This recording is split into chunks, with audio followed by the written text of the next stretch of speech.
नमस्कार भाइयों, स्वागत है सारे लोगों का। उम्मीद करते हैं कि आप लोग खुश हैं, तंदुरुस्त हैं, मजबूत हैं। आज का एक बिग ब्रेकिंग न्यूज ये है कि एनआईएएस केस की चर्चा करने वाले हैं और भगवान कृष्णा 661 केस की चर्चा होने वाली है। और बिहार में जो तमाम केस चल रही है टीआरई 1 टीआरई 2 पे, उसके ऊपर चर्चा करने वाले हैं। और इस विषय वस्तु को देखते हुए आप लोग चैनल से दूर चले जाते हैं, चैनल को स्किप कर देते हैं और पूरी वीडियो आपको समझ में नहीं आती है। जिस कारण से दिक्कत क्या होता है, दिक्कत यह होता है कि आप सोचते समझते नहीं है, जाकर कमेंट बॉक्स में ऐसा वैसा कमेंट कर देते हैं। लेकिन हमने जो चर्चा करने की शुरुआत की है, इस चर्चा के विषय वस्तु पटना हाईकोर्ट का जजमेंट से लेकर सुप्रीम कोर्ट का जो जजमेंट है उसी के ऊपर मैं चर्चा करूंगा।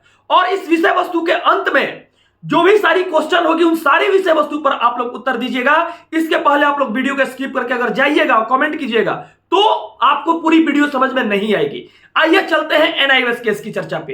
एनआईएएस केस की जो चर्चा थी, ऑलरेडी ये मैटर को सुनवाई किया जा चुका था और इस मैटर के अंदर जो भी विषय वस्तु चर्चा की गई थी सुप्रीम कोर्ट के अंदर, उस सुप्रीम कोर्ट में एनआईएएस को पूर्ण रूप से निकाल दिया गया।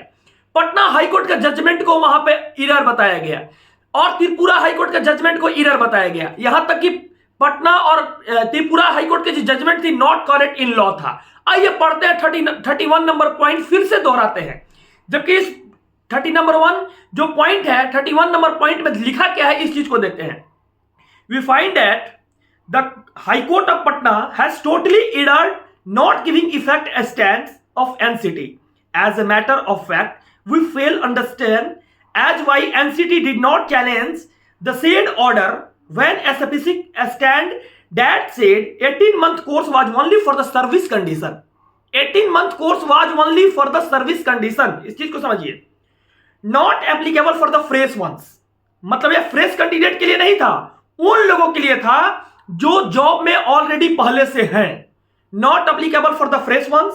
उसके साथ साथ कहा गया है once was rejected by the court, high court मतलब जो फैसला था उसको रिजेक्ट कर दिया, हाई कोर्ट के फैसला को रिजेक्ट कर दिया। we also failed to understand why white communication date 6 January 2021 NCT decided to accept said judgment the high court of the Patna। मतलब NCT ऐसा जजमेंट को क्यों एक्सेप्ट किया था, मुझे तो समझ ही में नहीं आ रहा है। और उसने क्या किया, सुप्रीम कोर्ट ने टोटली इस फैसला को अकड़ कर दिया, खत्म कर दिया।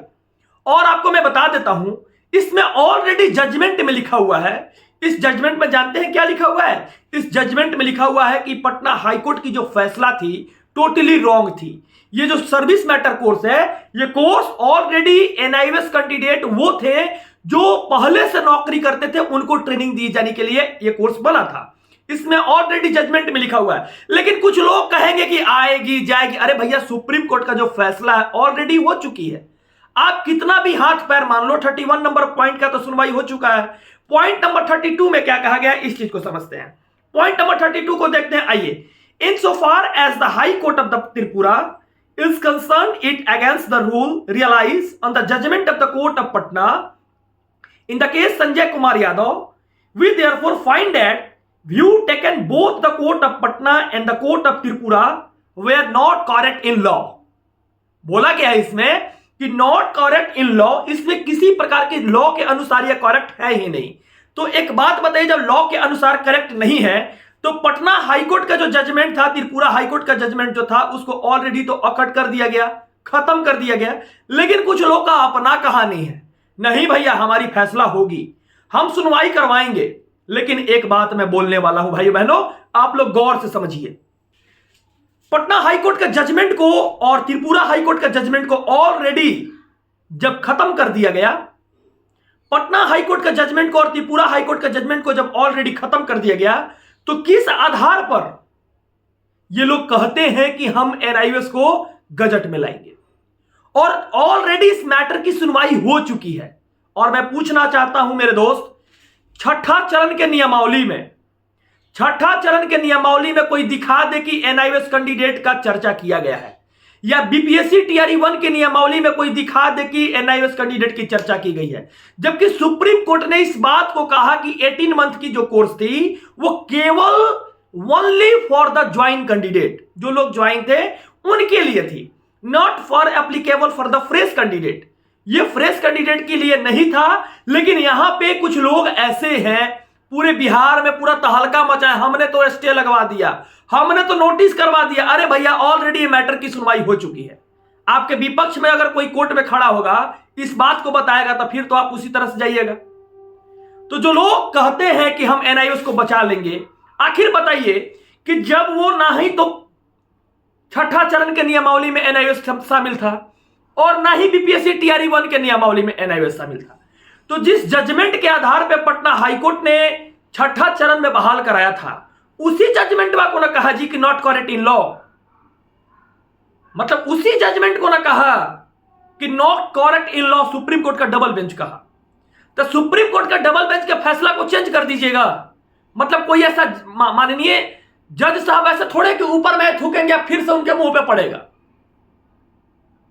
कोई ऐसा है बताइए? सुप्रीम कोर्ट देश का जो संविधान है उसके अनुसार चलती है। Supreme court is a super power. कोई भी जज साहब ऐसे हैं बताइए, आप लोग खुद बोलिए। और माननीय जज महोदय को तो दिल से आभार अभिनंदन कि जो एक बार फैसला कर देते हैं वो फैसला को पूरा देश मानता है। हम और आप क्या हैं? और इसी में कुछ लोग और दवा पीट रहे, कह रहे हैं एनआईओएस वाला का कुछ होने वाला है, इनका कुछ होने वाला है। तो मैं बोलना चाहता हूं कि एनआईओएस वाले बीपीएससी टीआरई 2 में काहे नहीं बहाली में बैठ गए? सप्लीमेंट्री रिजल्ट में उनकी रिजल्ट तो हुई लेकिन उनको ज्वाइनिंग काहे नहीं मिल गया? अरे पाठक महोदय को लेना चाहिए। वो तो अफरा तफरी में 11 अगस्त से लेकर 21 अगस्त तक दीपावली छठ कुछ आन न देखे पान पूरा के बारे में बहाली करके घसोट दिए। लेकिन यह जजमेंट 31/1/2023 से लागू होने वाली है, क्योंकि पूरे देश के अंदर यह जजमेंट वहीं से एसके मिला था। आप लोग के सामने स्क्रीन पे है, हर एक बातों को मैंने स्क्रीन पे रखा। अब इन लोग ढोल पीटेगा, अरे भैया एनआईओएस को तो बचा लेंगे, एनआईओएस कुछ होने वाला है, कुछ होगा? ये एकदम अमर हो गया है, एनआईओएस एकदम अमर हो गया। कुछ लोग को बोलते हैं बार बार कि जो सुप्रीम कोर्ट की फैसला है उस फैसला को हम और आप चेंज नहीं कर देंगे, क्योंकि इस फैसला की ऑलरेडी सुनवाई हो चुकी है। तब तक निर्भया हत्याकांड हुआ, इतना मनी आतंकवादी के फांसी दिया गया, 4-4 को 5-5 को के फांसी सुप्रीम कोर्ट का ही सारा चीज दिया गया। सुप्रीम कोर्ट का एक अपना पावर है, बार बार जाएंगे सुनवाई करने तो वही ना बतवा बोलेगा जो पहले से ऑलरेडी सुनवाई हो चुका है। तो इसमें दिमाग खपाना जरूरत क्या है? इसमें कुछ लोग कहेंगे कि सत्यम तुम तो एनआईओएस के पीछे पड़ गए हो। भैया एनआईओएस वाले निकलेंगे 35,000 ना, तो जो जेन्युइन कैंडिडेट है उत्तर प्रदेश वाले 20,000 निकलेंगे और 15,000 बिहार से। तो जो जेन्युइन कैंडिडेट है 2, 4, 5 नंबर तक ना सारे कोई चलाएगा, सारे कोई बहाली में चलाएगा। और सारे लोगों को आना भी चाहिए, हम चाहते हैं, क्योंकि इन लोग बहुत मेहनत से डीएलएड किया है, बहुत मेहनत से डीएलएड किया है। घर के पता नहीं कितनी सारी समस्या को झेल के इन लोग डीएलएड करके और नौकरी लेने का कोशिश किया है। एक तरफ तक फर्जरी वाले का तो चर्चा नहीं कीजिए, अभी फर्जरी वाला वीडियो नहीं बनाए हैं, लेकिन उसके ऊपर भी होगा। आप लोगों से यही कहेंगे कि आप लोग को अगर वीडियो अच्छी लगती है, इस वीडियो को वहां तक पहुंचाइए जहां तक लोग जो 4 नंबर 5 नंबर से छूटे हुए हैं उनको भी यह बात पता चले कि नहीं हम ज्वाइन हैं और आने वाला समय में ज्वाइन होंगे, क्योंकि 35,000 कैंडिडेट वो हैं जिसकी चर्चा ना छठा चरण के नियमावली में ना बीपीएससी टीआरई 1 के नियमावली में। और ये अलगे डोल पीट रहे, कह रहे हम तक गजट में आ जाएंगे, हमारा ये हो जाएगा वो हो जाएगा। कुछ होगा नहीं, बस एक एक काम होगा, गर्मी से बरसात होगा, बरसात से ठंडा होगा, कुछ नहीं होगा आपका, कुछ नहीं होने वाला। क्योंकि सुप्रीम कोर्ट जिस बात को कह दी, सुप्रीम कोर्ट की बात अमर हो गई। एक बार ऑलरेडी सुनवाई हो चुकी है और आपके पटना हाईकोर्ट का जजमेंट को ऑलरेडी खत्म किया जा चुका है। तो बताइए आप बहाली में है कैसे? कमेंट बॉक्स में जरूर लिखिए कि आप बहाली में कैसे हैं और किस तरह से आपकी बहाली होगी, हमको कमेंट बॉक्स में लिख के जरूर बताइए। और कैसे एनआईओएस बच गया है ये हमको बता दीजिए कोई कमेंट करके। सारे बिहारी भाई को मैं दिल से आभार अभिनंदन करेंगे और स्वागत भी करेंगे कमेंट का। और अपना एक बात और बताएंगे, जो लोग बीपीएससी की तैयारी कर रहे हैं उनके लिए किताब जिनके पास नहीं है, जो दूर दराज इलाका में है, जैसे पश्चिमी चंपारण, पूर्वी चंपारण में है, सीमांचल के क्षेत्र में है, जैसे मान लीजिए सुपौल में है, किशनगंज, कटिहार, अररिया, जहां भी उन लोग हैं, वो लोग जुड़ना चाहते तो फ्री ऑफ कॉस्ट में एनसीईआरटी किताब है और भी सारी किताबें हैं। आप लोग टेलीग्राम से जाकर वहां से जुड़ जाइएगा, लिंक डिस्क्रिप्शन बॉक्स में डाल दिए हैं। फ्री ऑफ कॉस्ट में आपको बुक मिल जाएगा, वहां से आप तैयारी कर सकते हैं। धन्यवाद, जय हिंद, जय भारत।